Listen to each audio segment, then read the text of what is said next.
Hello, hello. It's great to be back again. I can't believe today is our 7th webinar. Welcome, welcome, welcome. My name is Comfort Momo, FGM stroke public health specialist here in the UK, with over 35 years experience working with women living with FGM. Working very closely with professionals, government, and the communities to end FGM. We do have good news for you today before I continue. For those who cannot join us or join our live webinar, we now have the link to the YouTube channel with previous and hopefully future webinars that you can have access to in your own time. So this is a good news. I find today's topic, which is the FGM industry and its critics, fascinating and interesting topic. Is FGM an industry? And who are the critics? I asked. I can't wait to hear from our speakers. Today's webinar is part of the Patriarchal Inscription, which is female bodies contested, invaded, defended, and owned webinar series, which started on the 15th of October. So many questions. Our panelists will tell us how NGOs working in various environments to end FGM is differ or resemble other voluntary association dedicated to ending comparable forms of abuse. For clarity, the US Domestic Violence Movement Convention included at least once a panel on FGM, which has been notable successfully on NGO involvement and what explained their relative impact if compared to NGOs considered by the critics, both ideologically dubious and when it comes to FGM survivors' needs and effectual. Very, very interesting. We have 3 questions which the panels will be dealing with.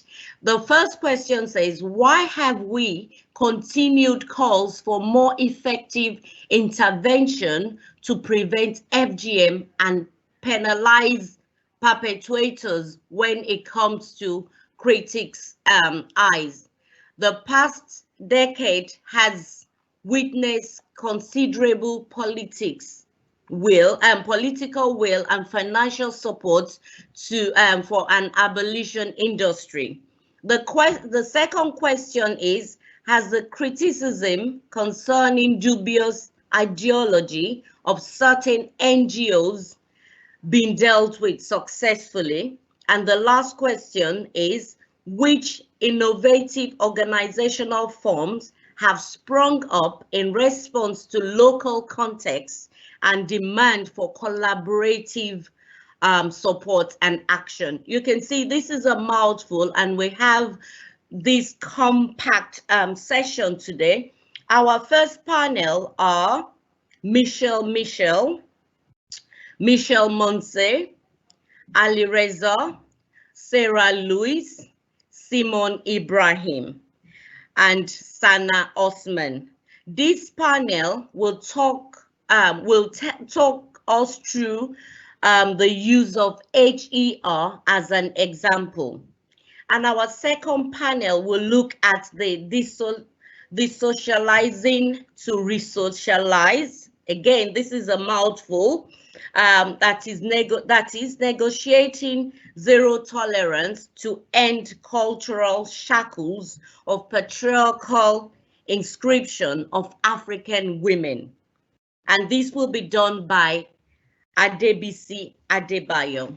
And then our last panel will deal is Kim Nordman and Guillaume and they will be looking at the evaluation of female genital mutilation / cutting workshop in Liberia. We will take some questions after each panel presentation, and we will take more at the end after the whole presentation. And my co-host, Toby Levin, will be coordinating the questions and answer session. Just before I give the floor to the panel, I think it's really important to quickly alert us to this. Interestingly, since today's topic is on FGM and industry, I would like to, at this point, quickly alert us all to an interactive data tools that was launched by World Health Organization on Zero Tolerance Day. This revealed for the first time the current and future financial costs of healthcare for women living with condition caused by FGM. Can anyone guess these costs? $1.4 billion annually. The new tools shows that if FGM were abandoned now, the associated savings in health costs will be more than 60% by 2050. This data available for 27 of the 30 countries where FGM is practiced. Hopefully, I'm hoping these new tools will help to strengthen the economical argument of community activists, policymakers, program planners, and donors working to end FGM. Right, I think I've said enough now. Now over to the first panel. Thank you.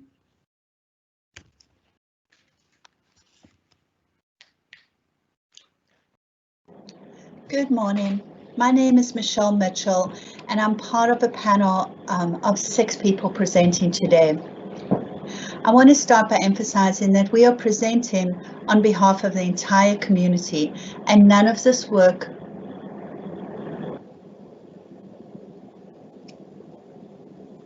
I'm sorry, I just suddenly got a notice that I'm muted. Can someone give me a thumbs up that they can hear me? We can hear you. Thank you.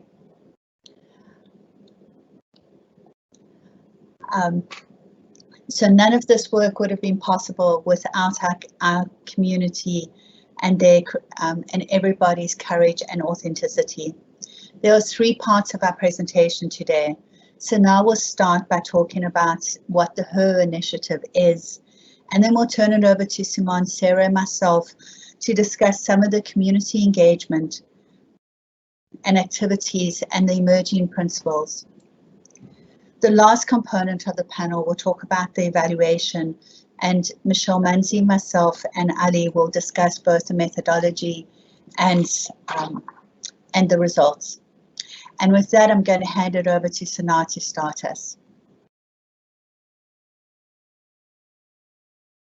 Good afternoon, everybody, and good morning to those who are watching us from the United States. My name is Sana Osman. I'm a community health worker at Maine Access Immigrant Network. The panel will use the HER initiative, which stands for Honor Our Bodies, Educate Our Communities, and Respect Our Heritage. It's an example of the engagement of researchers and community members as equal partners through the initiative. It's aimed to prevent female genital mutilation, cutting, as well as increase access to quality, culturally appropriate healthcare. Next slide, please. The HER initiative is made up of 3 partners. Maine Access Immigrant Network, which is Maine, is a nonprofit community health organization that serves as a bridge and a cultural broker for multilingual access to health and social services for immigrant, refugees, and asylees in the community. We do public health advocacy, research, and case management and community health education. Within our team, there's 6 community health workers who speak multiple languages spoken in the state of Maine. Next, please. The second partner is Partnership for Health. They are unique. We were uniquely partnered with them, which is PFH, and they are our evaluator, and they are partnering with clients to facilitate data-driven decisions and document best practices. Next slide.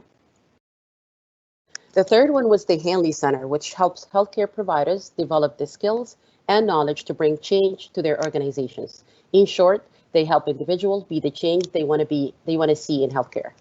So Maine and PFH will be presenting today. Next slide. This project was based in the state of Maine. The HER initiative focused on working in 2 cities, which are Lewiston and Portland. These 2 cities have the largest population of immigrants. 1.4% of the population is Black and African Americans. And fun fact for you guys, Maine has about 65 lighthouses. This is a picture of one of them in the town of Cape Elizabeth. Next slide.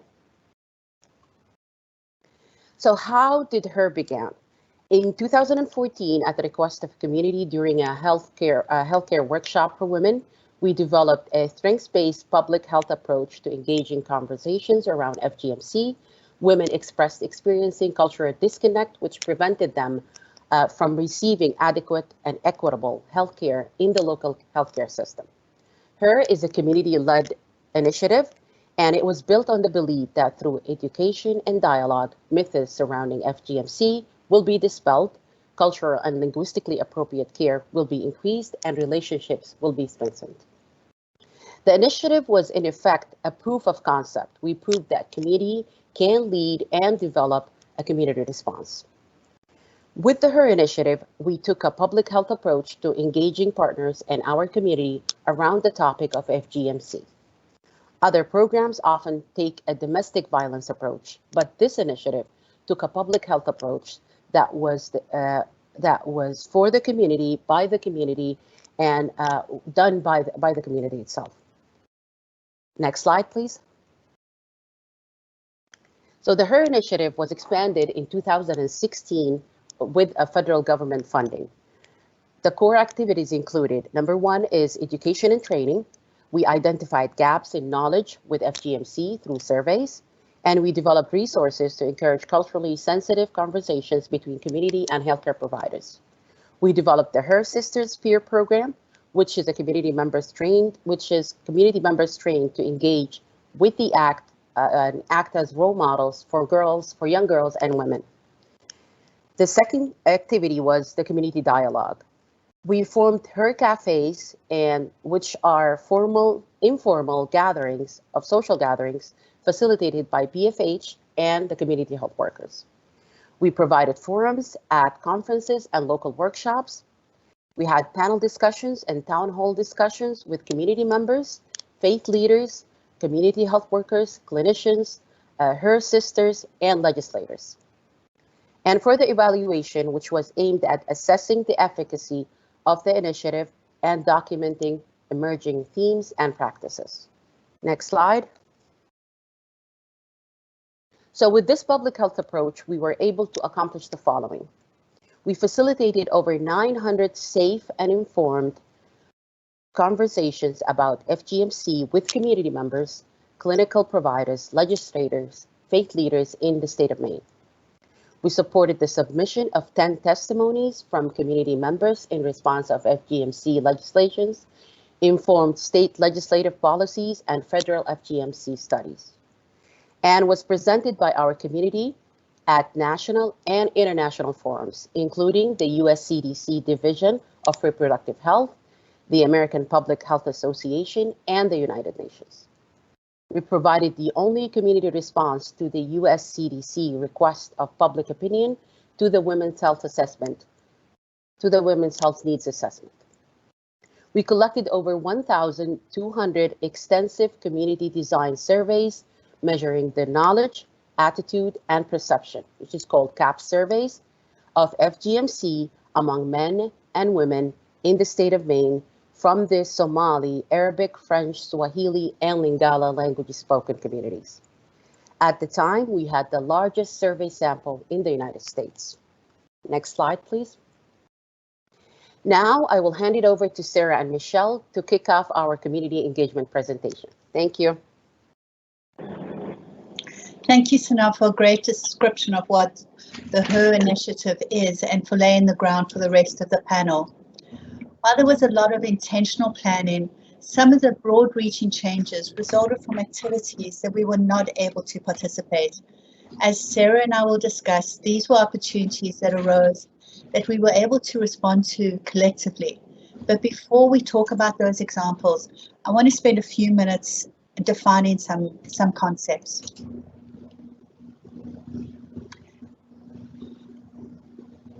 While we've seen a lot of change over the last 4 years, politically, socially, economically, we believe that our community helped speed up some of these changes and that they were the catalyst. And that's really important when we look through the lens of systemic oppression. Communities often lack representation in the legislative process and while setting research agendas. The result, intentionally or unintentionally, is to further entrench oppression. For a long time, we believed that the only path to change that communities were able to make was through individual relationships. However, there is growing momentum amongst communities that we can be catalysts for systemic change. This is not an easy task, as our work showed, because entering into the world of public policy for us felt like we had landed on another planet. This planet had rules we didn't understand. It moved at a different pace, spoke different language, and was driven by political agendas that we didn't grasp. This was a world that did not seem to be built in a way that could bring community members together, but rather seemed to ensure that we were kept out to maintain the status quo. As Sana mentioned, we function as a public health framework, within a public health framework, and I will hand it over to Sarah to discuss this approach in more detail. Thanks, Michelle. Our team are public health professionals. Some provide direct service with clients and others crunch the data, while others provide overall support. Whatever our individual role, we are united in our public health approach to FGM. Let me just make a note. Can you click one more time for the next slide? Thank you. That means that we provide common, safe public spaces to have conversations. This often means asking legislators, researchers, and anyone else to meet where the community is most comfortable. We are able to bring together legal, social, clinical, and cultural perspectives in a strength-based approach. Processes like liberating structures are critical to ensure that we are able to directly address power dynamics and ensure that everyone is able to participate equally. We focus on non-judgmental, non-sensationalized, solution-focused thinking. We leave the fake news and conspiracy theories out of our dialogues. This guards against blame and shame tactics and helps unite participants in solutions. Our team moves at the speed of community trust. This includes recognizing that team members live in the community and their personal and professional integrity is dependent on that trust. This is not a one-off event, but rather an ongoing relationship. And finally, we aim to be authentic and nimble, because sometimes the best action is no action, or even to get out of our way. Sometimes it's to stand firm and to lead. Together, we made those decisions. There's a Somali saying that when the elephants fight, it is the grass that suffers. It's a reminder to not lose sight of the reason we are doing this work, to not let politics and egos get in the way of our humanity. Next slide. We'll now briefly describe 3 opportunities we embraced. In 2017, LD 745 was the first bill introduced to the Maine state legislature that would prohibit FGMC in Maine. This was our introduction into the legislative process and one where we were constantly sprinting to catch up and fighting to have a seat at the table. We call this our reactive experience. We then had LD 1819 and LD 1904, which were introduced in 2018. There were 2 different bills, one from each side of the aisle, that again tried to prohibit FGMC in Maine. Because of the work we had done in the first bill, we were invited to the table at the beginning with this round. We call this our engaged experience. And then we had a public comment opportunity. It's a different opportunity where we proactively responded to a call for public comment on a proposed US CDC study of FGMC. Next slide. In 2017, just as we were about to launch our community survey, we learned that there was a bipartisan bill that Sarah was just talking about that was being considered by the Criminal Justice Committee in the Maine legislature. The federal funding that we had received and the broad participation of the community in the HER activities were used by legislators as proof that FGM was taking place in Maine. The community was deeply concerned, not because we didn't want FGMC to be criminalized, but because we felt strongly that the non-inclusive legislative process threatened to erode trust and divide communities. As newbies to the legislative process, we had to learn the basics of how a bill is passed, how to talk with sponsoring legislators, what sponsoring legislators actually even meant, how to react to media requests, and much more. We were fortunate to have an existing relationship with an advocate, Betsy Sweet, who would later run for Maine governor. She was able to introduce us to Charlotte Warren, who was the co-chair of the committee considering the bill. Together, as you can see in this photograph, they met with community members, heard our concerns, answered questions, and took our recommendations to heart. Next slide. There were many logistical barriers. We had 24 hours notice, I believe, that the bill was going to be heard in committee. The state capital is about at least an hour away from where most of our community live, and English for a lot of our community is not their first language, or even their third or fourth language. Despite this, over 30 people from the community stepped into the State House for the first time, myself included. We were scared because this was a foreign system to us, and we were angry because we hadn't been included in this process. We knew what it means to be courageous, and we testified while literally shaken. We left empowered and feeling a sense of engagement in the legislative process. We took a deep breath, sighed with relief, thought that it had ended, but that turned out to only be the beginning.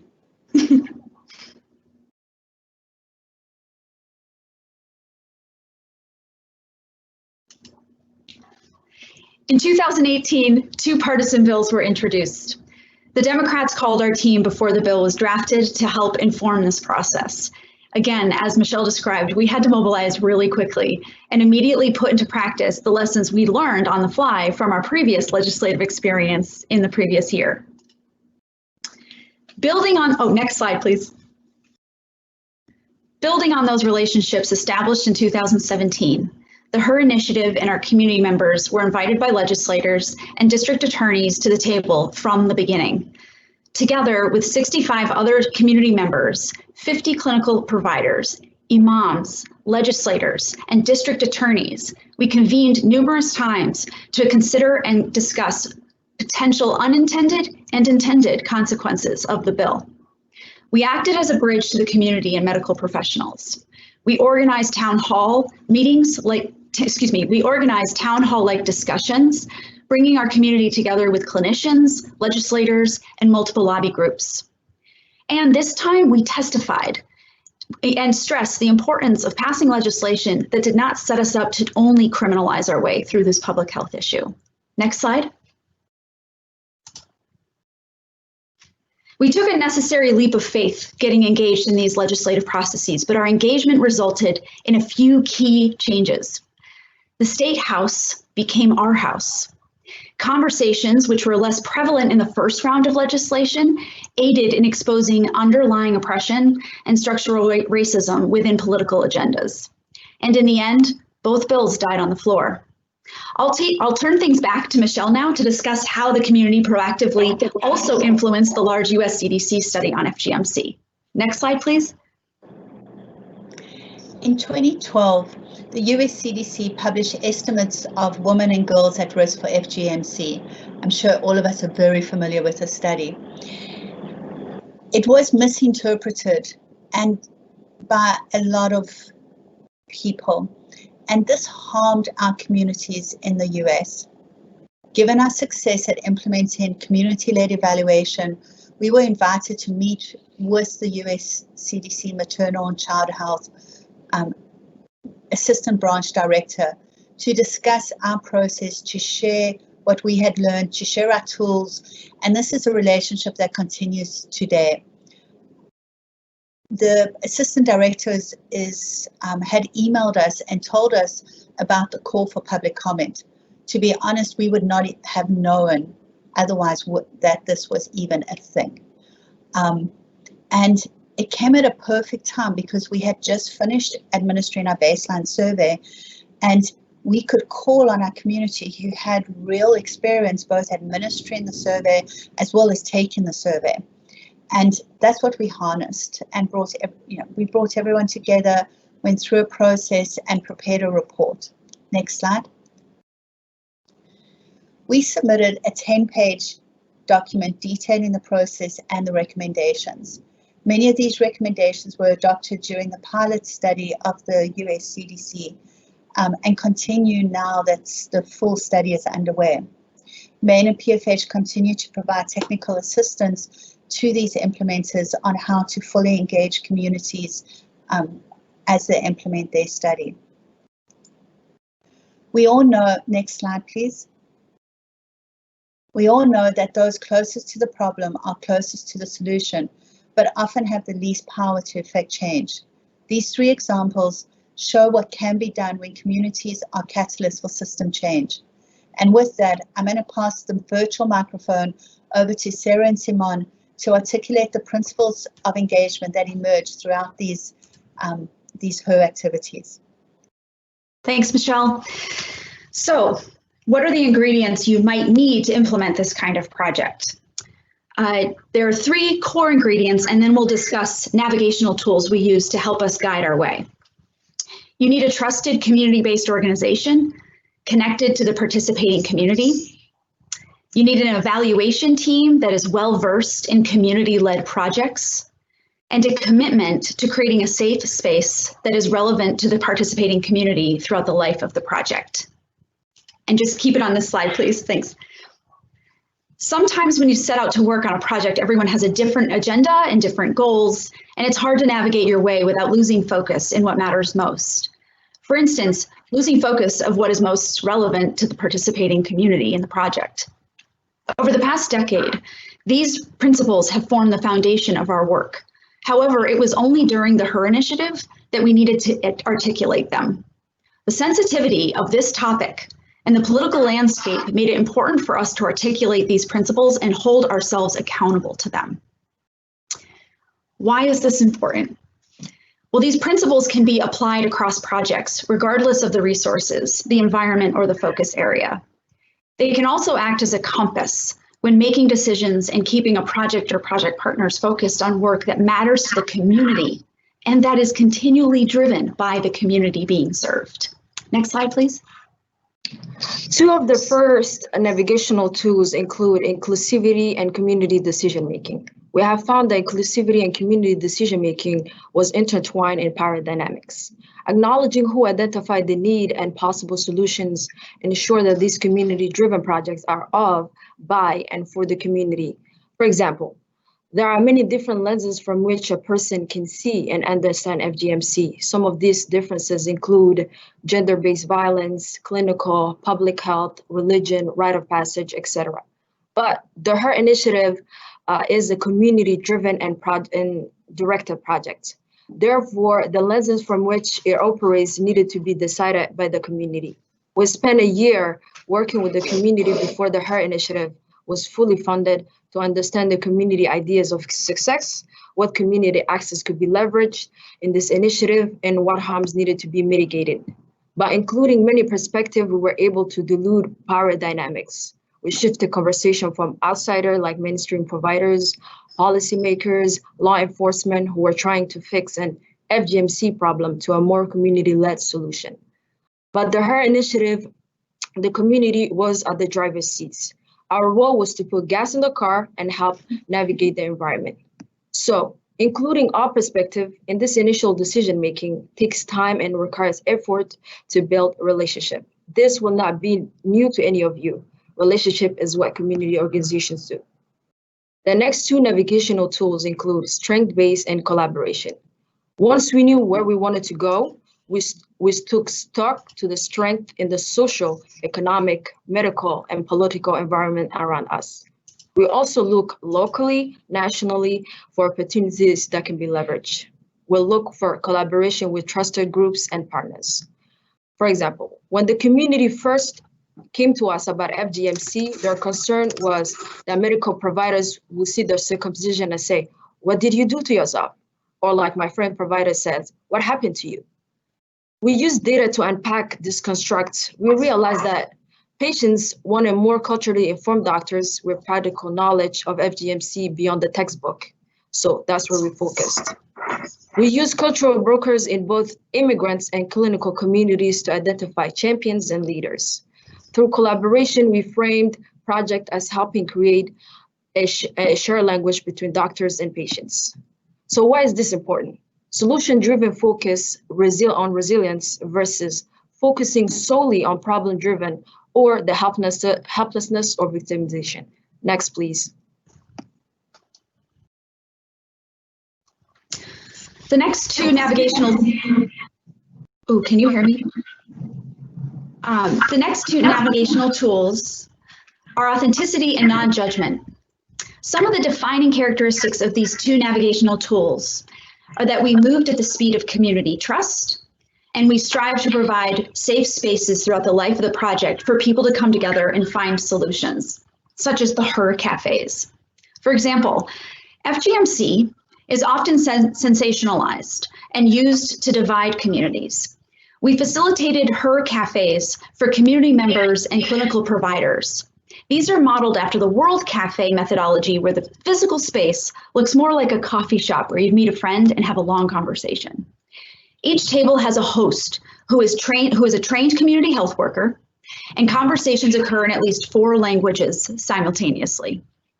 During these cafes, we demonstrated authenticity and stressed the importance of not judging. In our discussions, we normalized the vagina, sex, sexuality in normal conversations. A further example of this are the multiple intergenerational exchanges we fostered in safe spaces throughout the 3 project years. This helped us to break barriers, decrease stigma around issues that are otherwise stigmatized, all the while holding space for our elders to feel respected and appreciated for this experience. So why is this important to others? Something to consider in your future project with the participating communities may be that all interactions you have with the community members is an opportunity to role model authenticity and compassionately meet people where they are without judgment or shame. Next slide, please. Let's talk about lived experience. In our work, the lived experience acknowledges everyone's reality and life experiences. Through the Her Initiative, we were constantly working to balance theoretical practice with actual lived experience of the community of focus. We have learned from this project that the lived experience include both women who have and have not experienced FGMC. For instance, during one of the Her Cafes with young adults around 26 years of age, their group discussed their families and their individual experience with FGMC. Some of the young women who grew up in their home country shared that they were not circumcised. They felt like they were abnormal or were embarrassed to talk about FGMC among their peers because of their fear of being perhaps alienated from the community, stigmatized or shamed. Within the same group, those who have experienced FGMC similarly expressed abnormal among their peers while living in the US. We have found that including all lived experiences helps mitigate implicit bias and guards against gross generalization and stereotypes. So why is this important? Before you begin your project, perhaps ask yourself, does your project have individuals from the project target communities leading the way? Next, please. And then we have capacity building. Providing people with the skills, resources, and support to build their own competencies and empower themselves. It's not about giving someone a voice, it's about amplifying that voice. It's the difference between being a voice for someone in our community and instead amplifying the voice of the individual and the collective experience when it's safe to do so. For example, all of our data collectors and community health workers completed human subject training, and after some coaching on data analysis terms and methodologies, were able to contribute to the analysis in a really meaningful way. The Her Cafes were planned with the community. The result of these experiences is the building of individual competencies and confidence. This individual capacity building experience ultimately created a resilient community of leaders. So why build capacity? Overall capacity building can be integrated within each project or event. All it takes is patience, culturally and linguistically appropriate planning from the beginning. And it contributes substantially to sustainably helping your project live beyond its funding period. Next slide, please. Some of the navigational tools we just shared can be used as a map for others to implement future community-led projects. Again, with the HER initiative, we intentionally looked at this health issue using a public health lens and approach. This enabled our team to provide safe, informed, and inclusive space for in-depth dialogue, particularly through our HER cafes and community clinical and legislative discussions. And now my colleague Michelle from the evaluation company Partnership for Health will share community-based participatory action-based and oriented research. Michelle?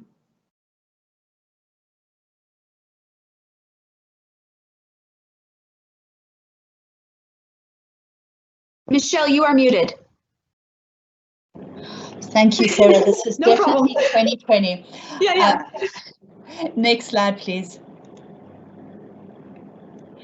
Research efforts are often led by researchers who invite community members to inform research activities.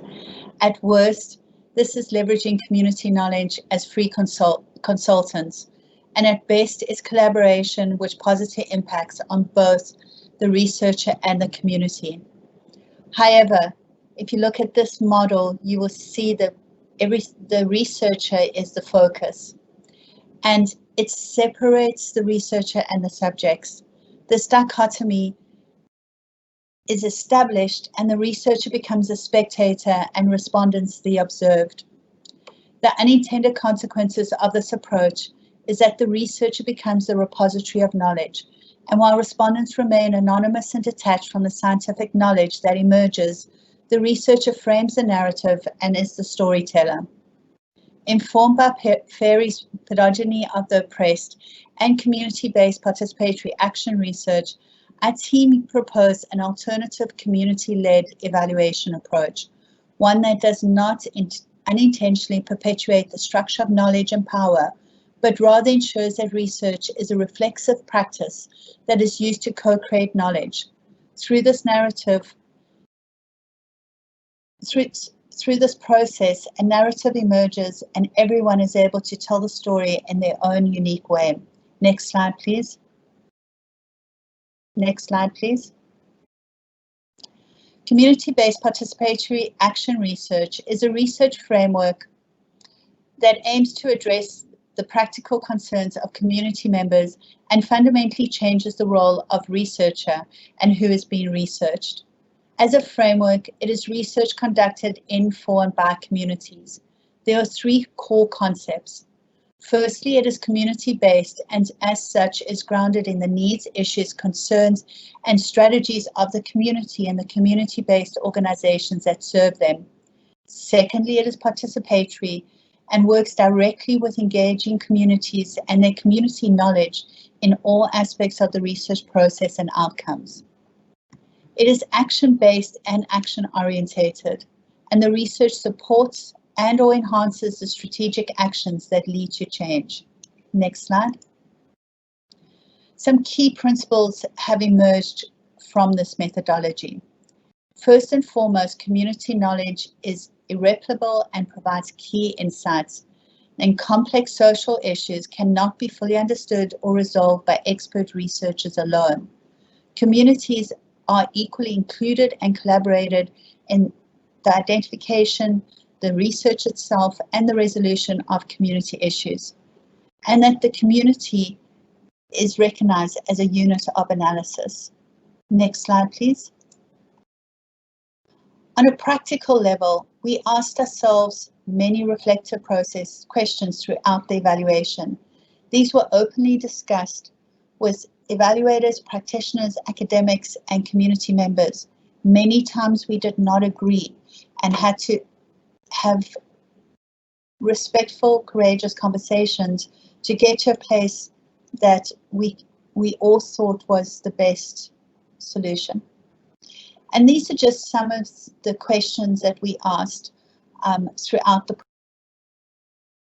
When we were designing the evaluation questions, the evaluation and the design, we asked what questions we would like to answer.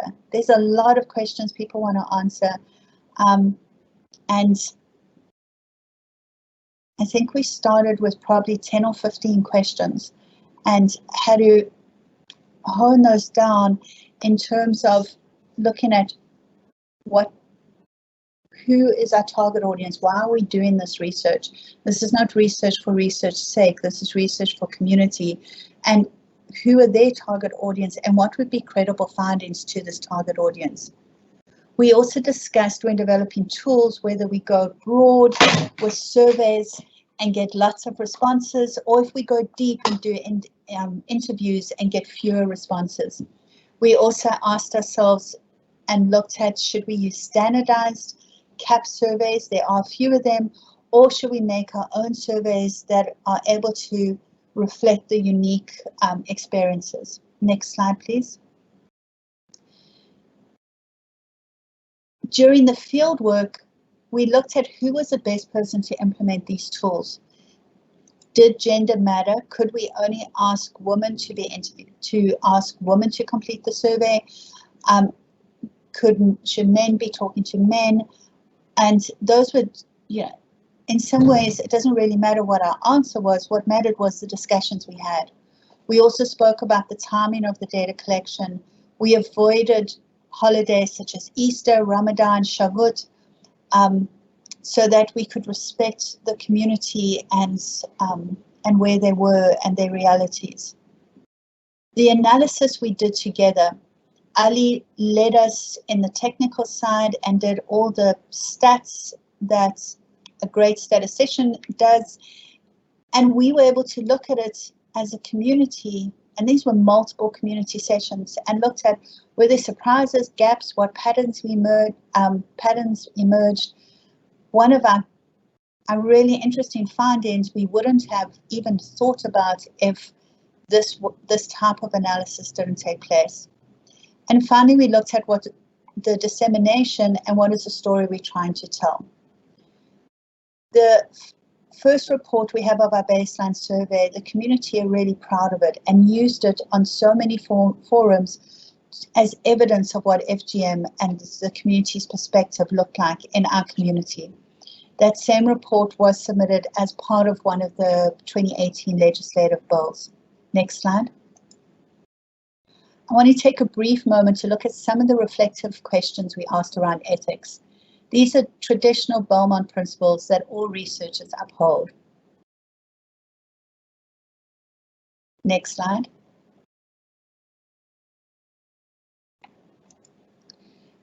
And then I want to look at some very specific community-based participatory action research questions.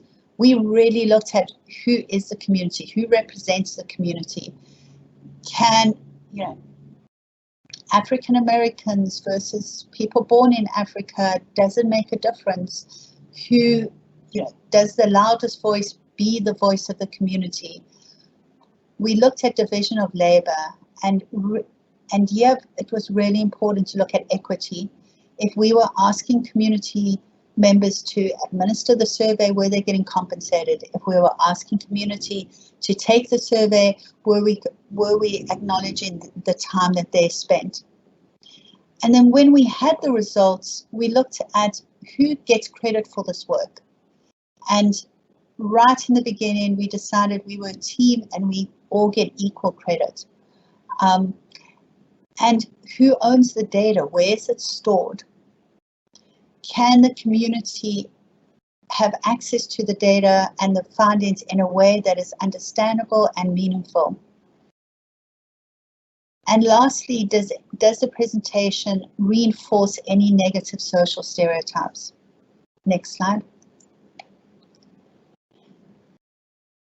I've been in public health research and evaluation for more than 20 years, and this slide shows the highlights of my career. The evaluation methodology works. We were able to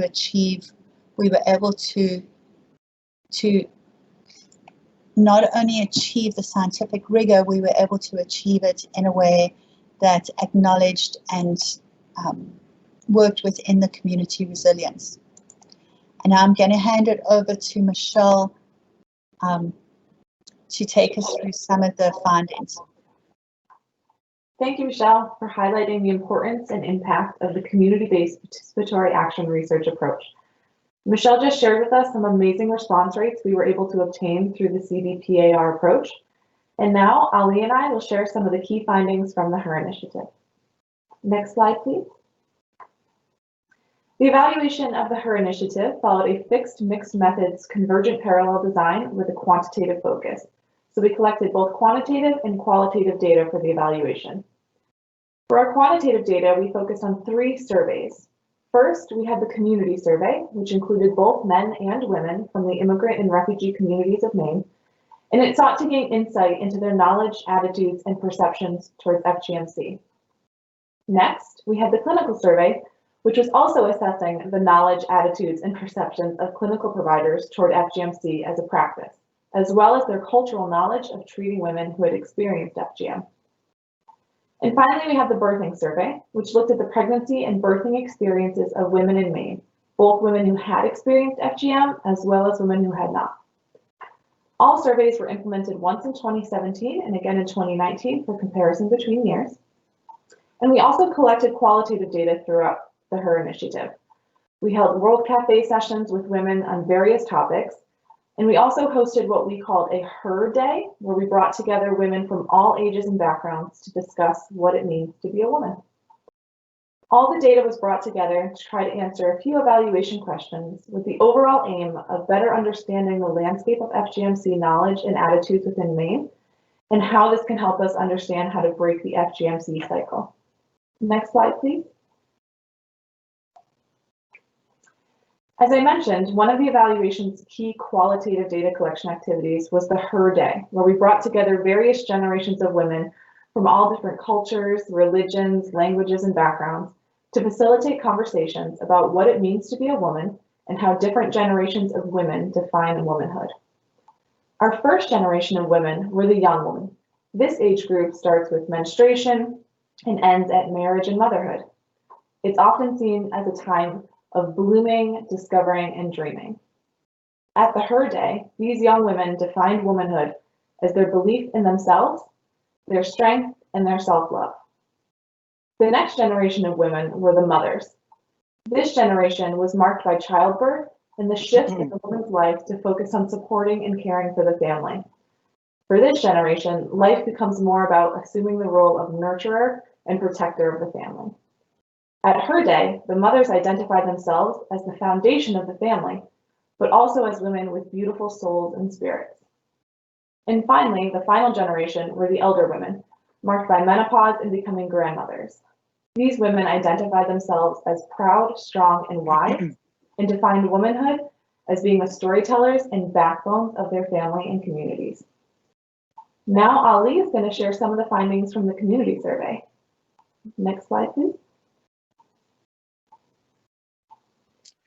First of all, such an honor to be talking about such an important topic with such an amazing group of individuals. Thanks for being here. As you can see here, the first set of results that we are showing you is about the community's perspective, beliefs, attitudes towards FGMC. And overall theme that you can notice here, we had many items to present, but as you can see, overall theme says that FGMC is a harmful, unnecessary practice and should not be done. As you can see here, some examples are majority of people believe that FGMC is a form of violence against women, believe that FGMC is an unnecessary practice, as well as believing that vacation cutting, meaning taking their daughters to go back to the original country to perform FGMC, should not be allowed. You see the numbers are as much as 84.2%. Next, please. On this slide, you notice that there are unfortunately many myths about FGMC, such as it's a religious practice, would make women be more eligible for marriage, or men would like to marry women who have gone under FGMC. As you can see on this slide, as highlighted, that most community members do not believe in these myths. For example, 72% of individuals said FGMC is not a religious practice. About 77% do not believe that FGMC makes women eligible for marriage, and about 73% do not believe that FGMC promotes virginity. If we want to break down one of these items more specifically and look at the variables breakdown, we can see on the next slide. Next, please.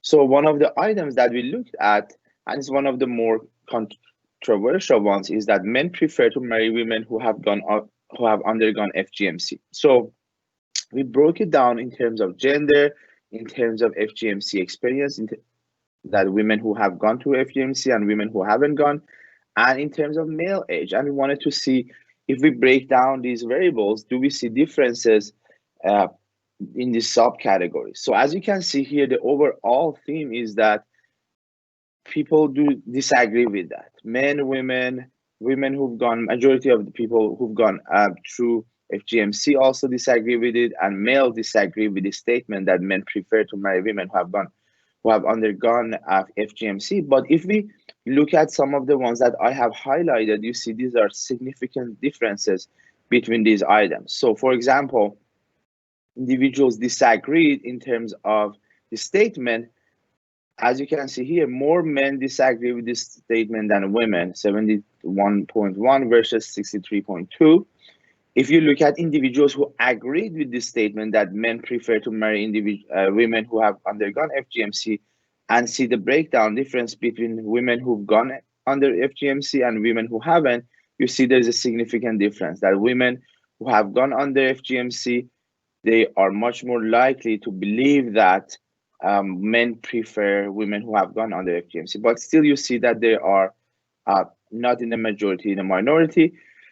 Also in males, if you can see that individuals who agree with this statement, men who are 35 and older are more likely than younger generation to believe in that. What's important to mention here is that even if we controlled for marital status among men, still these differences exist. Now Michelle is going to talk about the next set of data about clinicians. Thanks, Ali. Next slide, please. So across 2017 and 2019, clinical providers in Maine had a generally good understanding of FGMC as a practice. We saw that almost 93% of providers understood that FGMC is not medically comparable to male circumcision.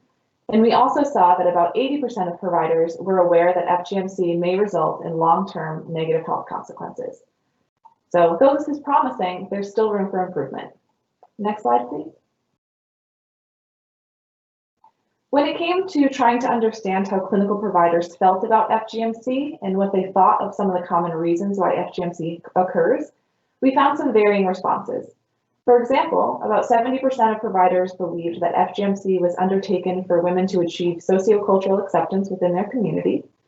And we also saw that around 31% of providers believed that parents who encouraged their daughters to have FGMC were knowingly abusing their daughters. These perspectives on FGMC can certainly have an impact on the care that's provided to women who have experienced FGM. Next slide, please. So although we saw some variation on providers' perspectives on FGMC, we saw that the majority of providers wanted to continue to learn and learn more about FGM. So between 2017 and 2019, in Maine, we saw a decrease in providers with no FGMC-related education and an increase in clinical providers who were reading up on FGMC in journal articles. We also saw a 50% increase over a 50% increase in clinical providers who had attended FGMC presentations and learning sessions between 2017 and 2019 to continue learning more about the practice. Now I'm going to hand it back to Ali to share a little bit about the birthing survey.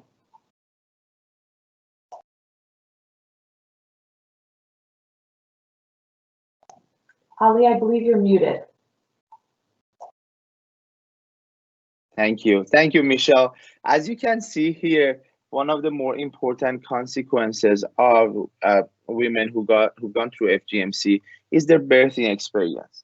So especially being an immigrant in a new country, that is an important issue. Facing discrimination and stigma can be really have significant impact on them. So one of the most important things is to have conversation with their doctors and feeling comfortable to talk to their doctors about these issues. As you can see here, we are comparing and contrasting the data from 2017 to 2019, and we wanted to see, are women feeling more comfortable to talk to their doctors? And as you can see here, women, about 35% women spoke to the doctor about their FGMC. About 57% increase. We noticed that in the number of women who discuss with their doctor who how their circumcision may affect their delivery. And one of the most important variables, as you can see here, is creating a birthing plan. And that's one of the most important indicators. And you can see about 56% of women work with their doctor to create a birthing plan. Next, please. Also, you can see that having that conversation, having created that birthing plan, impacted women in terms of their birth experience, as well as their experience not only with doctors but with the hospital staff. As you can see significant increases, about 72% in the number of women who thought the hospital staff had a good understanding of the impact of emergency on their delivery, which is an important issue, and 36.2% increase in terms of number of women who said the hospital staff addressed birthing challenges while keeping her opinions in mind. So as you can see here, these significant differences and increases impacted women in terms of their birthing and delivery experience. Michelle? Thanks, Ali. So how does all this data help us understand the future of FGMC? Next slide, please. The data in Maine is showing us that not only is FGMC as a practice decreasing, but also the severity of FGM for new cases is also decreasing. Even within one generation of women, these decreases in FGMC are evident. For example, we may see that the type of FGMC performed on an older sister may be more severe than the type that's performed, if at all, on any of her younger sisters. As the generations go on and as women have more daughters, the data is showing us that the practice and the severity is continuing to lessen. Even among women who had experienced FGMC themselves, we are seeing a decrease in the practice and severity among their daughters. Lastly, there's often a lot of pressure on women from their husbands' families, particularly mother-in-laws and grandmother-in-laws, to have FGMC to be eligible for marriage. We're seeing this pressure also lessen from mother-in-law to daughter-in-law, and if the trend continues to hold, it would be expected that FGMC among the daughters and granddaughters would also decrease. So the tide is certainly changing around FGM. Next slide, please. So one of the main focuses of the work in Maine was to assess clinical care for women who have experienced FGM. This model highlights the associations and relationships between various factors on the development of a birthing plan, and from that, on the type of delivery that was expected for the woman, and ultimately on whether or not the mother has had a positive birthing experience. The key takeaway that we found in Maine is that the creation of a birthing plan can have a great influence on a woman having the type of delivery she expected, meaning, did she have a natural birth, did she have a C-section? And in turn, this can significantly increase women's likelihood of having a positive birth experience. From our data in Maine, we found that women with a birthing plan were 50% more likely to have a positive experience. So it comes as no shock that FGMC can cause serious complications during childbirth. So if clinical providers can take one thing away from the data, it's that focusing on the establishment of a birthing plan can help women have the type of birth that they want and can help them have an overall positive experience. So overall, this model is pulling together all of the puzzle pieces to show us how demographics, birthing plans, expected delivery types, how all of those factors can influence women's health outcomes when it comes to birthing and FGM. I'm going to turn it over to Ali one more time to highlight the public health model for us.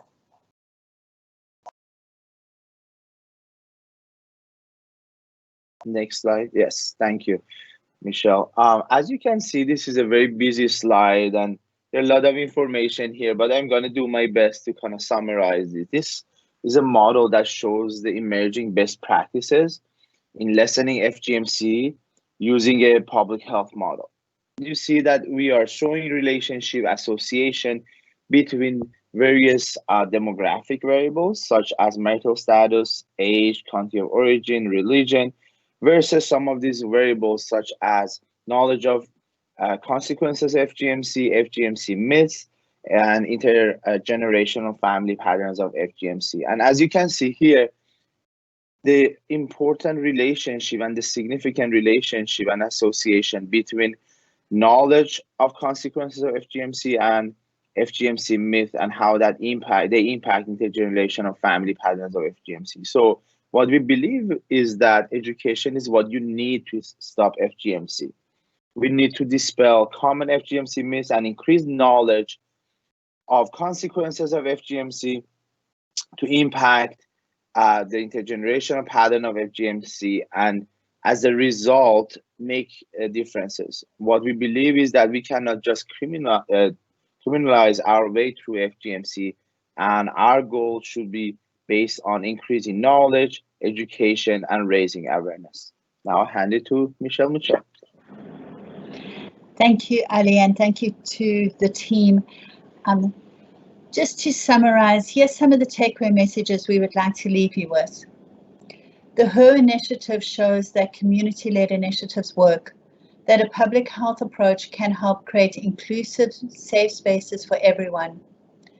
Community engagement is strength-based and grounded in trusted relationships, and communities, when given the resources and a seat at the table, can bring about lasting changes. Community-based participatory action research works and balances scientific rigor and community reality. The results are evidence-based models that can inform practices. Next slide. We welcome all perspectives and invite everyone to keep the conversation going. Next slide. Thank you.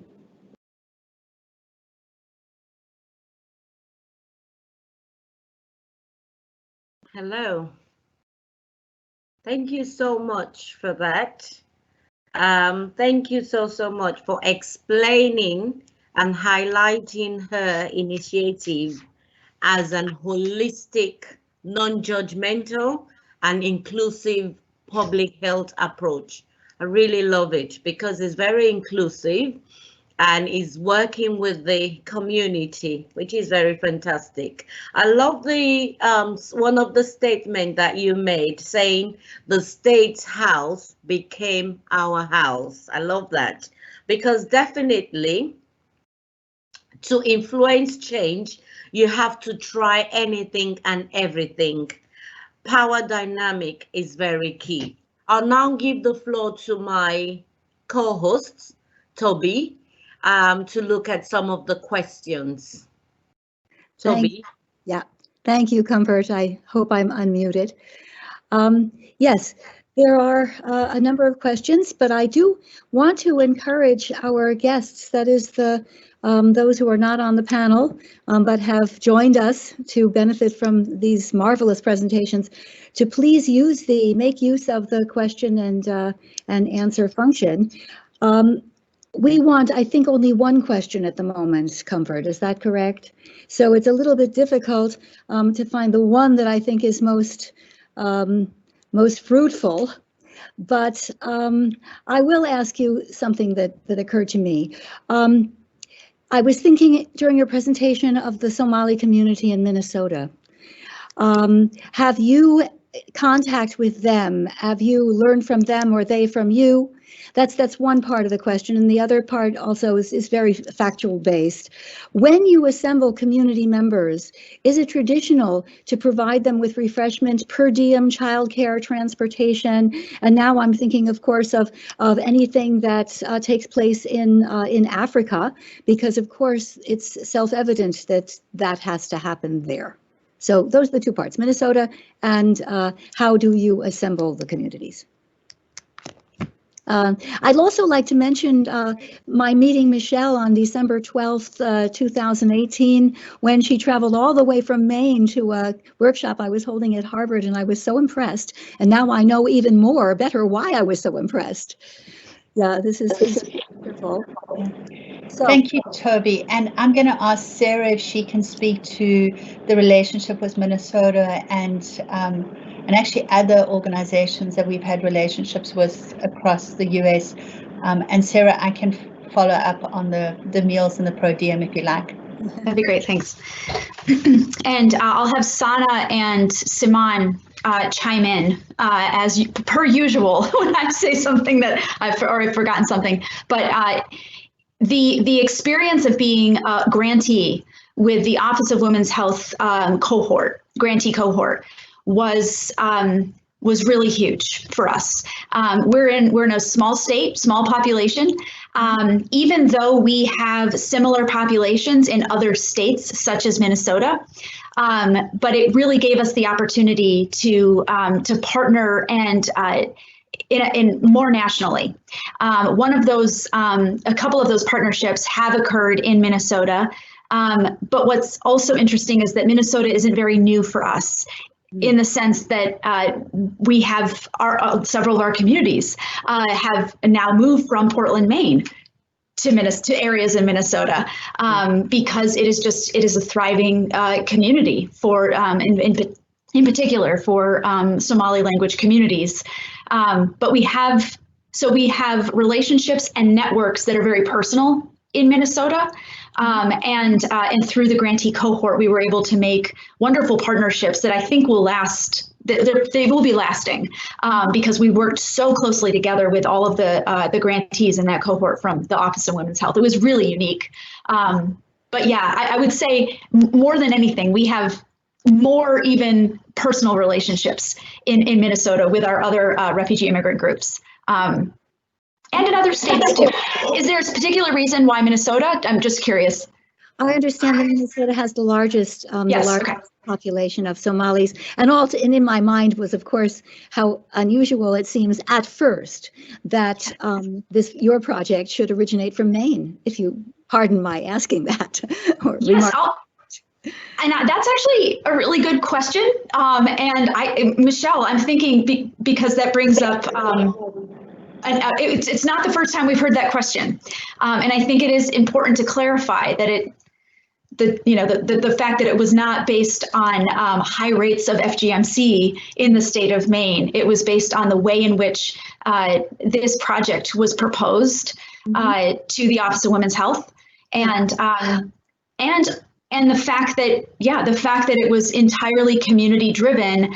But I do think that it was also unique because it is very hard to find an evaluation team that really values and respects and stays committed to the community driven piece, to the point where sometimes we gave up opportunities because it forced us to do things that weren't ethical or didn't feel comfortable to us. And that's a hard thing. That's hard to do. It's hard to do when you're working with academics, and all respect, and not you. It's just hard to do. We are all go-getters, and we all want to grab at opportunities, but at the expense of the community. That's a hard one. And I feel like this particular company, we felt very comfortable with them, and I think that's exactly why. But Michelle. No, I just wanted to, like, 30 seconds add to that I think so when I moved to Maine, I thought when they said it was a white state, they just meant that there was a lot of snow. Really, there's not a lot of diversity, and in part because of that, the doctors didn't have experience. And so they, I mean, I really believe they are so well intended and want to care for women. They were just like saying things that the woman like didn't know how to respond to, you know, like Simane said, where they'd be like, what happened to you? And it was just because there's no diversity in Maine. So I think that's what spurred the woman, and the woman kept saying, we have to do something. Yeah.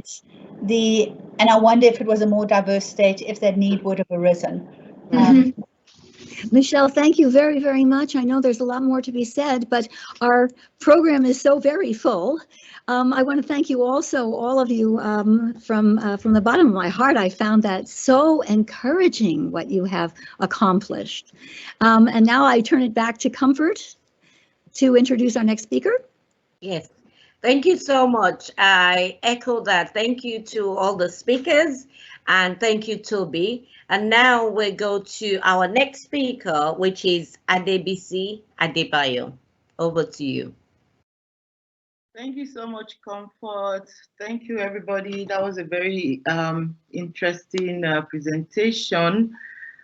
My name is Bisi Adebayo, as Comfort has rightly said, and I'm representing the Inter-African Committee on Traditional Practices Affecting the Health of Women and Children. I'm based in Geneva, Switzerland, at the liaison office. For those who don't know, IAC is headquartered in Addis Ababa, and the liaison office is here. We work in 29 African countries where FGM is being practiced, and we also have affiliates in non-African countries. IAC is the pioneer organization when it comes to FGM. They broke the taboo and the silence on FGM, and FGM now is right on the front burner. Today I'll be talking about de-socializing to re-socialize. Comfort, I know you said that's a mouthful. In negotiating zero tolerance to end cultural shackles and the patriarchal inscription on African women and girls. Am I able to share my screen? Comfort.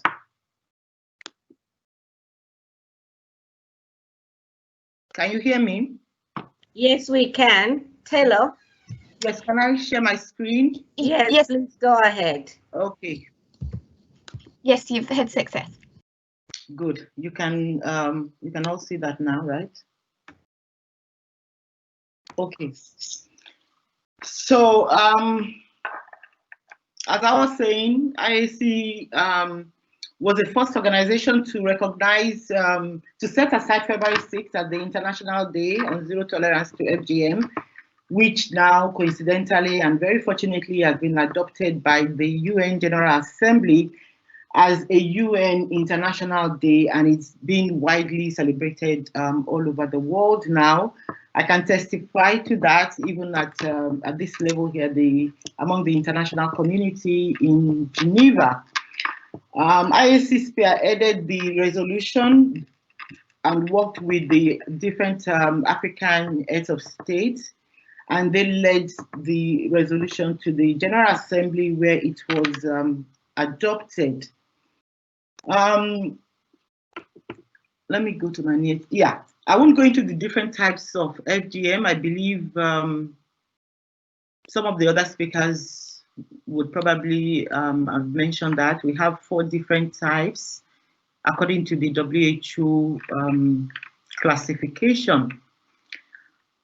FGM is practiced for various reasons, mainly traditional beliefs, values, and attitudes. It's also practiced for aesthetic reasons.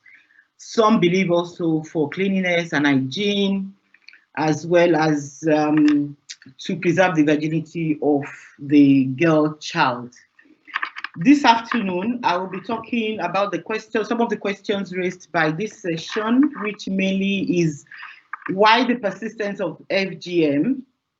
And in doing that, I will elaborate on some of the remarkable efforts that have been put in place to end the practice, I will also talk about the observed challenges and notable successes and strategies that are being developed.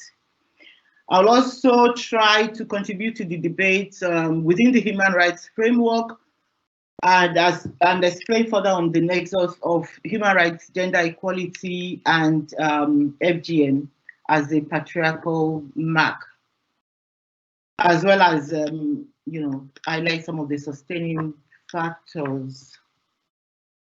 Let me go to my next slide.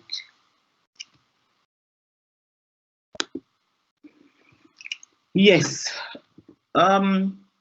FGM describes all procedures involving the partial and total removal of the external female genitalia and other injuries to the female genital organs for non-medical reasons. And the different types elucidate the variations and the deepness of the different codes. It's practiced for various reasons. I've mentioned that earlier. And the consequences include pain. It is traumatic. There's also excessive bleeding, retention of blood and urine in some cases, infertility, and in some cases it could be fatal. FGM is beyond the physical harm caused to the girls. It also includes the psychological and the social effects as well. And you may wonder why FGM and why the persistent for so long, despite the numerous actions that have been put in place. For instance, ISC has been on the field for over 30 years working on the subject. And some may wonder why, why is it going so slow? Prevalence of FGM, I don't know if you can see my map very clearly. Let me try to, yes. FGM is practiced in 30 African countries, and of course, it's been transported outside Africa. In Guinea, Bissau, Somalia, Djibouti, we have over 90% rates. While in Ethiopia, it's about 80%. Sudan, it's a little bit less. And then you have countries in West Africa like Nigeria that are like 30%, 50%. So it varies, and it's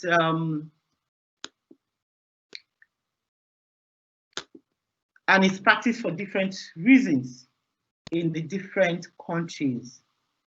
It is a cultural identity, and for patriarchal reasons, it's a form of control by different agencies.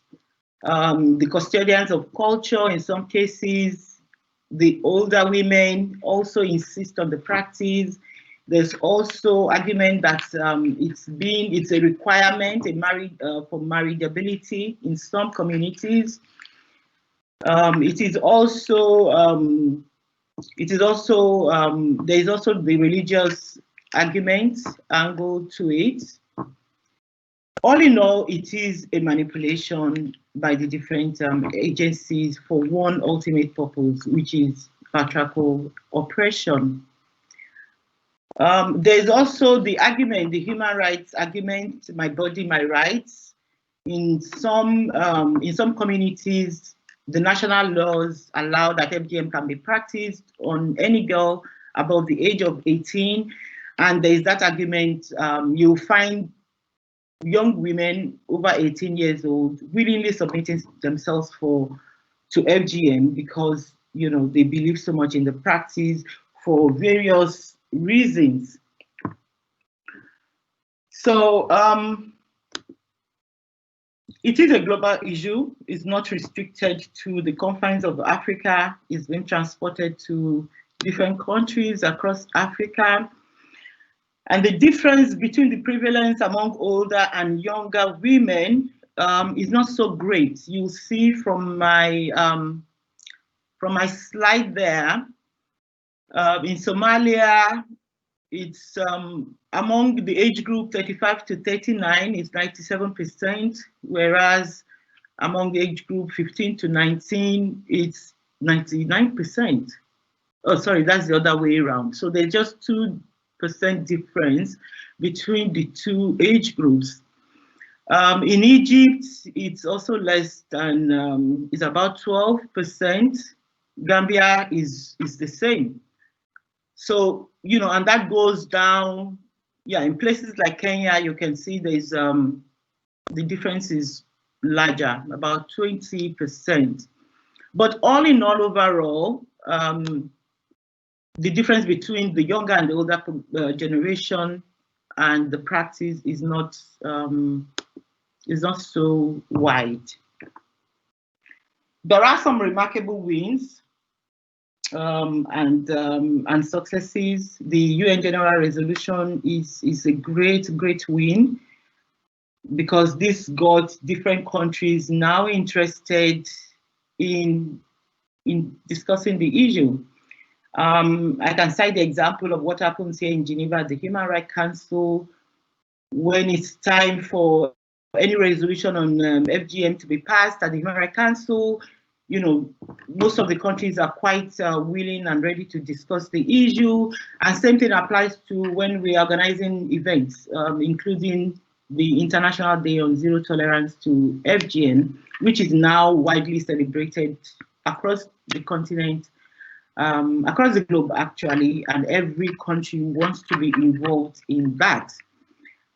Different countries have also passed the law. FGM is no longer a taboo. It's now widely, you know, discussed and at different international conferences. And like I said before, the issue is right now on the front burner. I guess the greatest win for FGM advocates and anti-FGM advocates is the adoption of a particular goal on FGM, a target goal on elimination of FGM and other harmful traditional practices. And in some countries like Kenya, FGM is actually being taught in school as part of the human rights education. Despite that, we still have a lot of challenges because we haven't totally achieved complete zero tolerance to FGM. While we have all these wins at the international level in terms of countries signing on to different agreements and international debates, there's still the issue of the localization at the country level. I'll refer to the MAPRO protocol right now, which is the African Charter on Peoples and Human Rights, which is also known as the Maputo Protocol on Women's Human Rights. Out of the 53 countries, only 41 have signed on to Maputo. And this is a very important policy document for African women, the rights of African women. There's nothing like safe FGM because no one knows the extent to which the cutter will cut the girl. The stronghold of culture is probably one of the greatest resistance to the anti-FGM debates and actions. And we always advocate at IAC that it's important to understand the root causes without generalizing to different communities. That way, we would understand what the misconceptions are at the community level, and then be able to address them, you know, individually. There's also the stigmatization, name calling. There are some communities that have specific names for girls that have not been caught. There's a shaming process to it, and you find that this causes the girls to submit themselves to FGM. They would want to be caught. I would like to now talk about the winning arguments. For FGM, for an end to FGM to be realized, it needs to be adopted across border, across different levels, and as an intergenerational approach whereby young women and girls are brought to the table to discuss the advantages, the pros and the cons. And this is what I mean by cultivating the public will.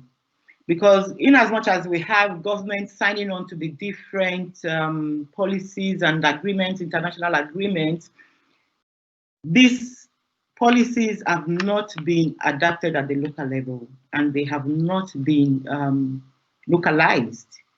And that is why in some countries there are no national laws against FGM. Politicians are afraid to lose their votes, and as a result would not want to be seen to be against FGM. I would like to cite the example of, First Lady of one of the African countries where FGM is being widely practiced. Before she became the First Lady, she was very anti-FGM. And as soon as the husband won the election, the story changed and she renounced everything she had said before against FGM, and that is the kind of examples that abound across Africa. The government is reluctant to take a strong stand against FGM. So when we are working on FGM, it's important to connect with the grassroots and bring everybody onto the table, different stakeholders, bring them to the table across different age groups.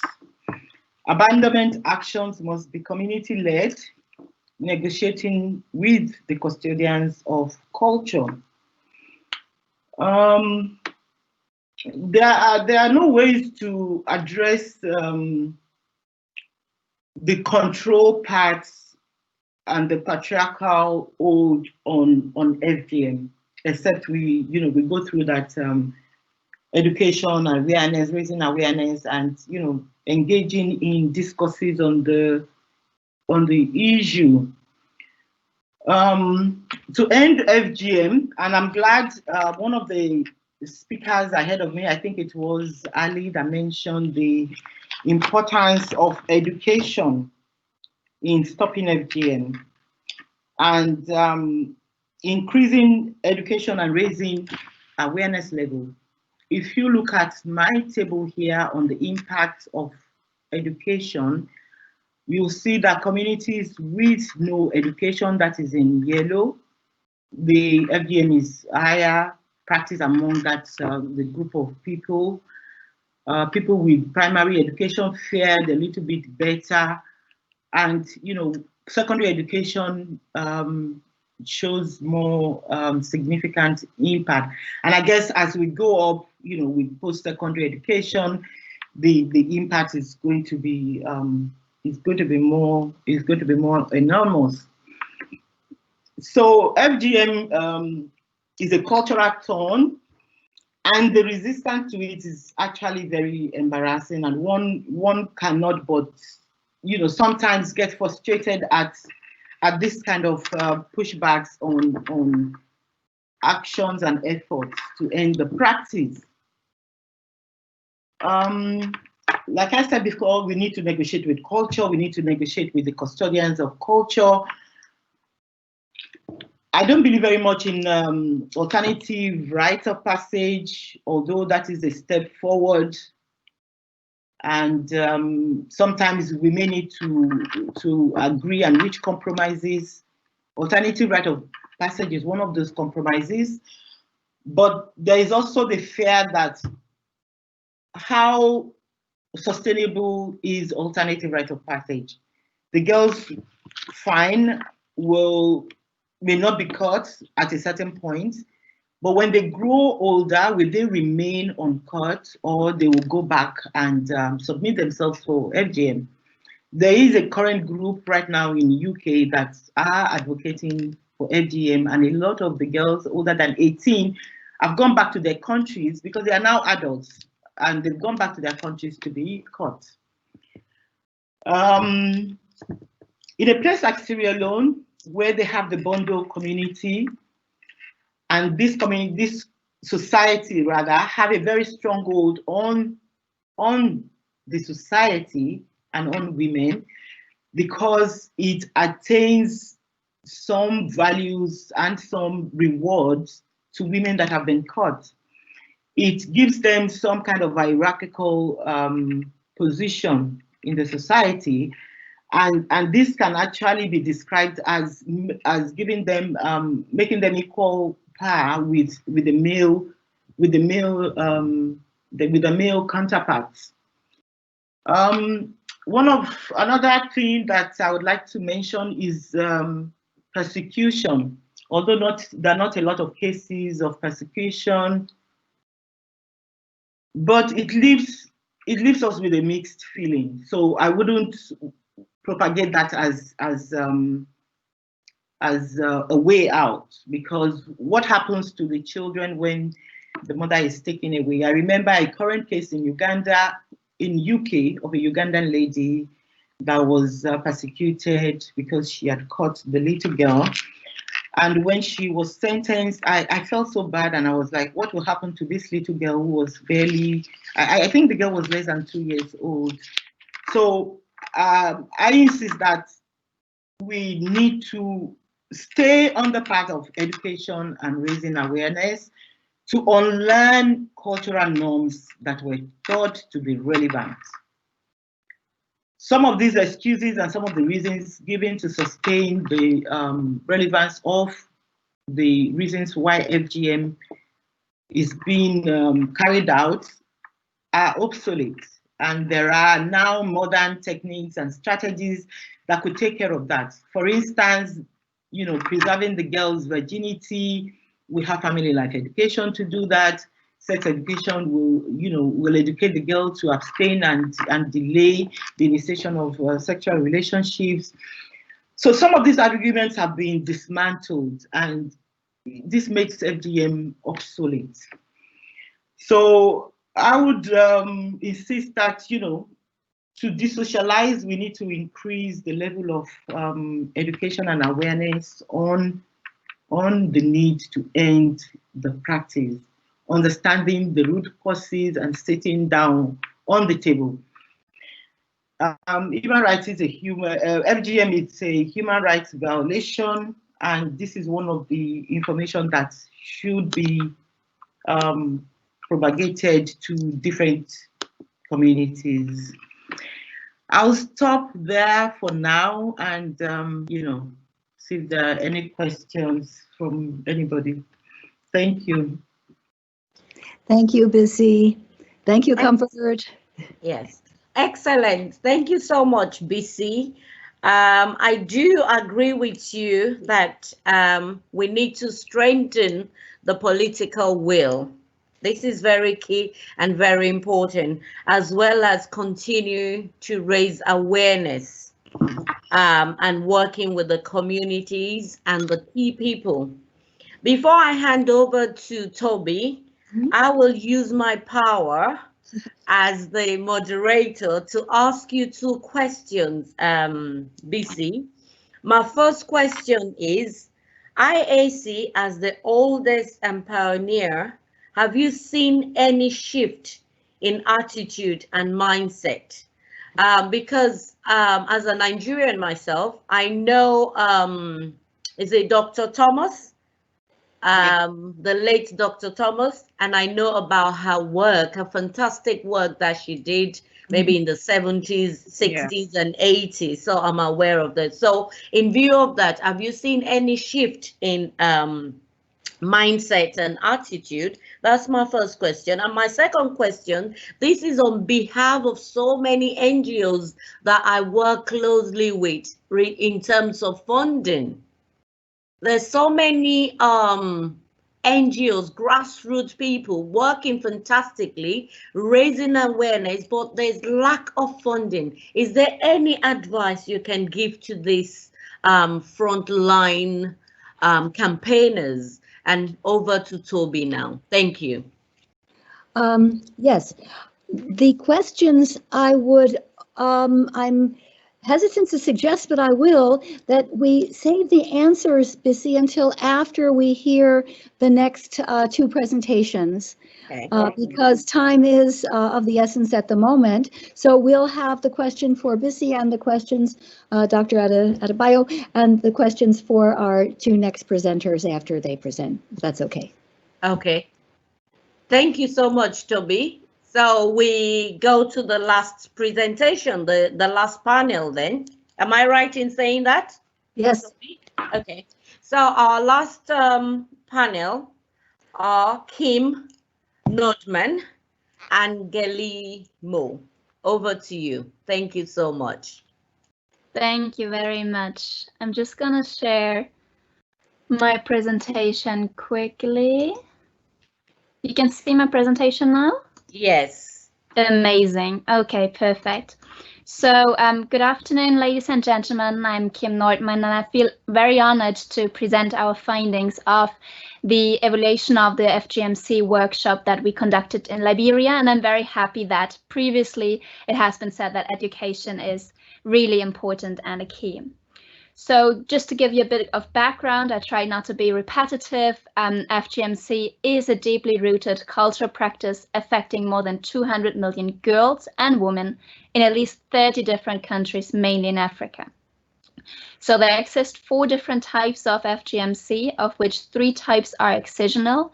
And as heard before already, all excisional types may be detrimental to the woman's and girl's mental and sexual health. Also, the excisional types of FGMC may increase the risk of a number of obstetric complications, such as urinary and reproductive tract infections during pregnancy, prolonged labor, and postpartum hemorrhage. Therefore, it's very crucial that healthcare workers have the skills and the knowledge to anticipate, prevent, and manage the FGMC-related complications and provide adequate care to women living with FGMC.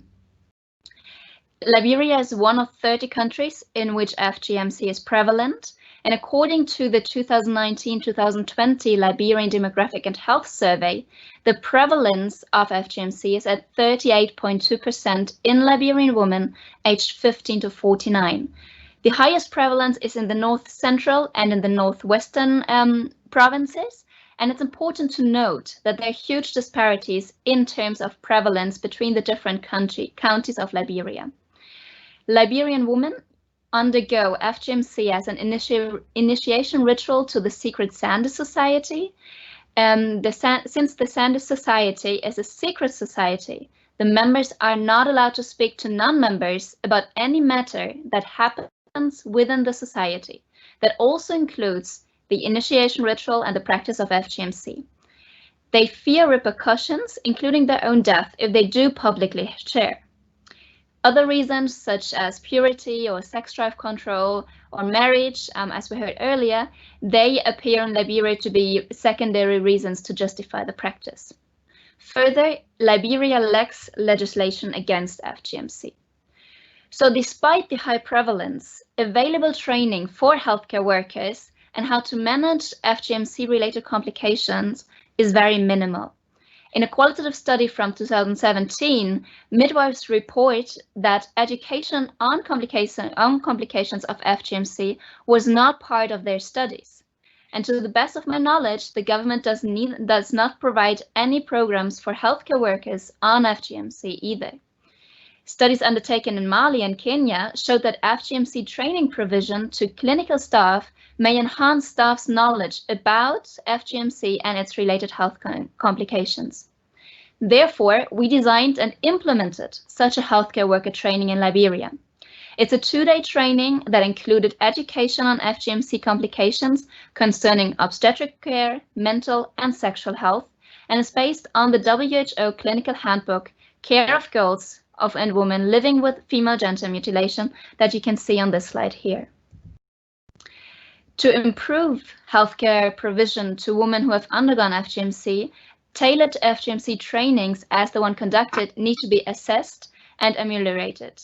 The purpose of this study is thus to evaluate the knowledge acquisition and acceptability of Liberian healthcare providers to apply evidence-based and WHO-endorsed recommendations to cater for the antenatal and psychosocial needs of women who have undergone FGMC. The information gathered through this study will help to inform decision makers about culturally sensitive FGMC training. How do we do our workshops? So basically from February to September 2019, we conducted 6 trainings in 3 different provinces of Liberia, as can be seen on the map. So there's there are two workshops in Lofa, 2 workshops in Nimba, and 2 workshops in Montserrado, targeting a total of 133 trainees with an average of 22 trainees per workshop. Healthcare professionals working close to the workshop venue were invited to take part in the workshop, and the trainings were aimed at male and female, adult, physician assistants, registered nurses, certified midwives, and trained traditional midwives. Out of our 6 workshops that we conducted, 2 workshops were specifically targeted at female TTM, so trained traditional midwives only. 2 were of mixed professions workshop, and in those 2 mixed professions workshops, they were single gender only, and then there were 2 workshops that were mixed both in gender and in profession. The workshops were provided by at least 1 national and 1 international facilitator and conducted in English language. The workshops targeting the traditional midwives in Lofa and in Nimba, there the content was interpreted into the local language, which was either Lorma or Mano. So parallel to the workshops, the study was conducted. While the whole study used ethnographic methodologies, in this presentation, I will only focus on the evaluation strategies of the workshop. So we conducted a total of 3 questionnaires. There's the pre and post workshop questionnaire, also called the knowledge questionnaire, the attitudes questionnaire, and the course evaluation questionnaire. They were all in English. The training, specifically targeting the trained traditional midwives, followed another evaluation strategy, as most of them, 62.8%, were illiterate. Initially, there was a 6-month follow-up of the knowledge questionnaire and the attitude questionnaire planned. However, this could not be done because healthcare workers were being involved into the COVID-19 pandemic response.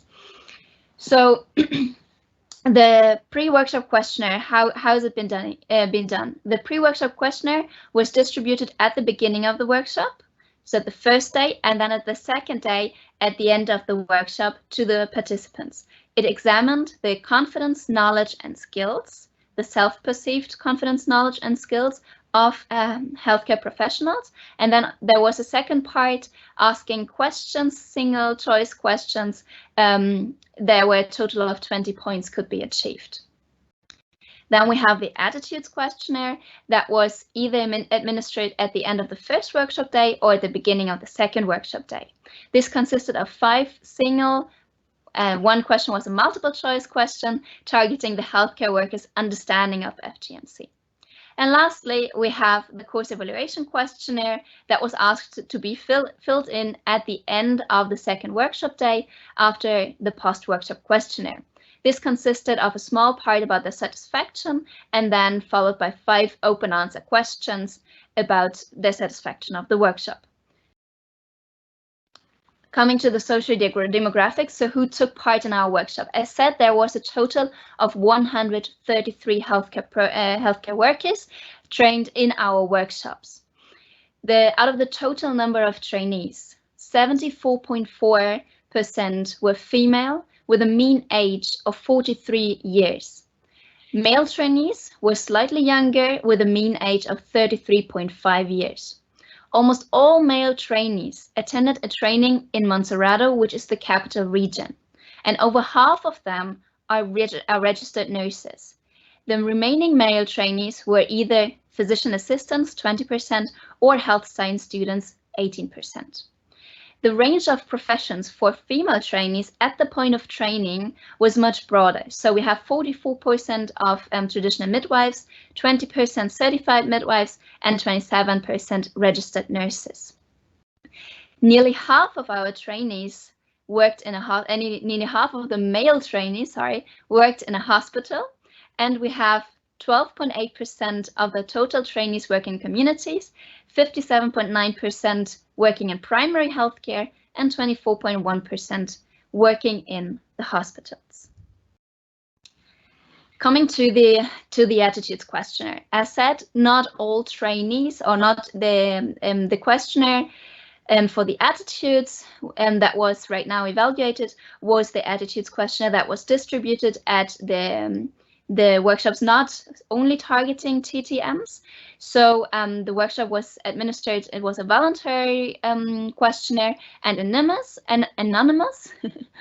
Overall, 97.8% of the trainees perceived FGMC as a practice that is harmful to women's health. And 93.3% perceived FGMC as a practice that violates human rights. Most healthcare workers, which are 82.8%, see their role in advocating against FGMC. And 48.4% opine that FGMC should not be indispensable to join the Sunday Society. If we look a bit at the distribution, in rural areas, the responses did not significantly differ from urban areas. And comparing the male-only training in the capital with the female-only training in the rural area, it can be noted that men's attitudes towards practicing FGMC differed. While most agreed that FGMC negatively affected women's health and viewed it as a violation of human rights, 24.1% as compared to 14.3% of female rural healthcare workers agreed that FGMC is an indispensable practice to join the Sunday Society. Coming to the knowledge questionnaire, here we are looking at data of 71 healthcare workers, which are registered nurses, physician assistants, and certified midwife. As said, this was divided into Part A and a Part B. A Part A, the trainees responded on their self-perceived knowledge, confidence, and skills concerning FGMC. So trainees responded that after the workshops, they felt more knowledgeable on which questions to ask to identify FGMC-specific complications, to identify them during a genital examination, how to treat them. Male trainees reported in both pre- and post-test that they felt less knowledgeable than their female co-workers. Concerning confidence, overall, the majority of trainees felt more confident in obstetric care provision, developing a birth plan, taking a clinical history, and doing a genital examination. Female trainees here expressed in both tests, in average, a slightly lower confidence than male trainees. Concerning the skills, the healthcare workers felt more enabled to perform a genital examination, to distinguish the different types of FGMC, and to look for conditions that may cause problems during pregnancy and childbirth. Here, there was no noteworthy difference between the genders. Talking about the real knowledge questions, the 20 single choice questions. So comparing the pre and post workshop questionnaire, an overall improvement of 1.7 points, which is equivalent to 8.5% was. The improvement was greater in female healthcare workers, who also showed a lower pre-questionnaire score than their male co-workers. Physician assistants improved by 0.6 points, whereas registered nurses improved by 1.5 points and certified midwives by 2.5 points. Looking at the areas, it can be seen that in the workshop in LOFA, the pre-workshop questionnaire was a bit or the score from the pre-workshop questionnaire was not as high as in the other regions. However, later on in the post-workshop questionnaire, they are more or less in the same level. Talking about the working environment, healthcare workers working in a hospital showed less knowledge in the pre-test than those working in primary healthcare. after the training, the knowledge of both has improved and the gap between primary healthcare and hospital was not only closed, but healthcare workers in a hospital then showed an increased growth. Coming to the course evaluation questionnaire. Here we have 91 responses, and let's look first at the acceptability. So in general, there was not a big variability between the trainings. Concerning the acceptability, the trainees commented, I did like everything about this course, or they said, I like all the course, etc. So most trainees found the course really acceptable. However, there was one trainee who criticized that through the workshop, and this is a quote, our country, Liberian's culture is exposed.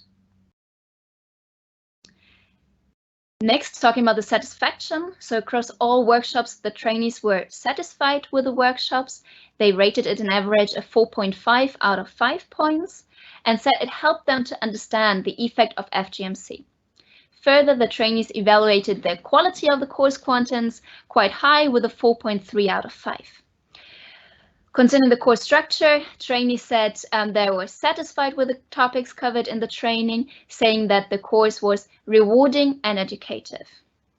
Concerning the course conduct and facilitators, the trainees were quite satisfied with the course facilitators, rating them at a 4.8 out of 5, saying the facilitators presented well, had a vast knowledge on the course, and also there was a comment saying that the facilitators broke it down to my level.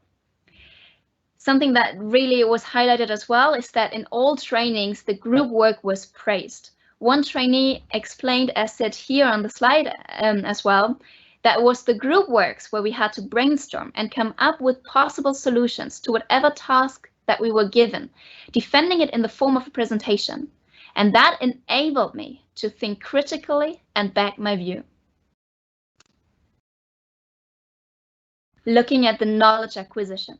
Across all the workshops, trainees really valued the knowledge acquisition, rating the utility of the knowledge and information transmitted in the training in average with a 4.5. As here a statement, what I really like about the course is that it was educative and opened up my mind of understanding of the harmful related issues of FGM that is practiced around the world, especially in Africa. Other trainees commented saying it gave them a broader knowledge, and especially on the dangers of women at childbearing age and sexuality. Looking at the capacity building. So the average rating of the workshop's relevance for capacity building was at 4.3. 86.8% of all trainees explicitly stated that their practices in the provision of antenatal and psychosocial care for women who have undergone FGMC will change after the training. And they mentioned areas in which their provision of care will change. They said they will change. There will be changes in managing women who have undergone FGMC. They will improve their strategies across the entire interaction cascade.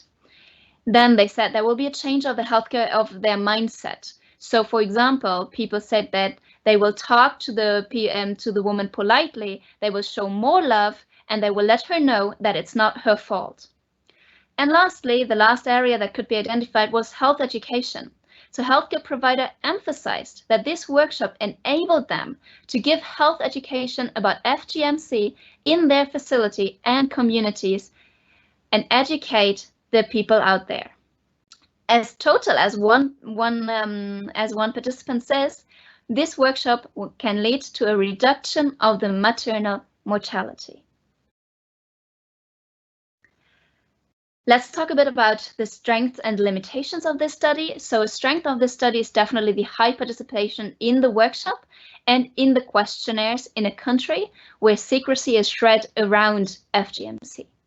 However, there were also some limitations of the study identified. So firstly, we could not do the follow-up questionnaires. Then this the results of the knowledge questionnaire are preliminary results. There is the multivariate analysis still pending. And then lastly, because some questionnaires were anonymous, we can't really look at which for example, which occupation group is thinking what, and does the different results change if I look at male healthcare workers versus female healthcare workers, etc. However, to conclude, we can say that healthcare workers found the training acceptable and were satisfied with them. The trainings improved the knowledge on FGMC care and demonstrated the willingness of healthcare workers to apply the knowledge gained in the clinical setting. The study showed the potential of the training to really improve the quality of care received by girls and women who have undergone FGMC. And as some recommendations, in the future, these trainings should be continued with and implemented in health facilities in other regions of Liberia so that more healthcare workers can benefit. Further, the course should be integrated into the university curricula of health professionals. And then also, while targeting healthcare workers is super important, there also needs to be some political commitment and advocacy activities been undertaken. Thank you very much for your attention, and if there are any questions, I'm very glad to answer them.